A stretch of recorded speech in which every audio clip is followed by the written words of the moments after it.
আমরা আসলে ডক্টর ইউনূসকে বুঝতেই পারি নাই, উনি যে আমাদেরকে এরকম ধাপ্পা দিবে এটা আসলে কেউ বুঝে সারে নাই। কিন্তু ওনার আমলে আমরা হামের অবস্থা যেটা দেখলাম সেই একই রকম অবস্থা কি আবার আমরা এই সময় মানে গ্যাসের ক্ষেত্রেও দেখবো? আরে হামে তো মানুষ মৃত্যুবরণ করছে এবং ওটা তো একটা অ্যাড্রেস করা গেছে একটা সার্টেন সেক্টরকে।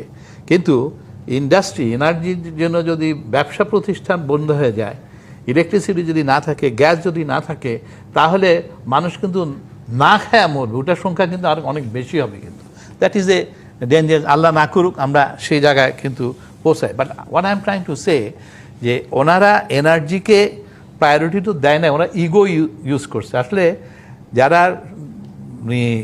সরকারে থাকে তাদের ইগো থাকা উচিত না, কিন্তু কারণ সে কিন্তু দায়িত্ব নিছে এই 18-20 কোটি মানুষের, এবং তাদের জন্য কোনটা সহনীয় হইতে পারে, কোনটা পসিবল, সেদিকে কিন্তু তাকানো দরকার ছিল। ওনারা কি করলো? এফএসএরিও কিন্তু তখনও দরকার ছিল আরেকটা, ওনারা সেটাকে ক্যান্সেল করে উনি কিন্তু আমার 2 বছর পরে আমার চিন্তা করছে। এই যে এফএসএরিও যে 2 বছর পরে, হোয়াট ইট ইন্ডিকেটস, আজকে যদি এখন আবার টেন্ডার দেয়, মাঝখানে কিন্তু 2.5 বছর, অলমোস্ট 2 বছর চলে গেল, 2.5 বছর দিকে যাচ্ছে, তাও 2.5 বছর পরে আসবে। তার মানে এটা কি দাঁড়াইলো? তখন থেকে এখন যদি হিসাব করি এটা 5 বছর, আমি কিন্তু 5 বছর পরে জিনিস পাবো। তাহলে আমার এখানে তাহলে আমার ইয়াটা কি করব?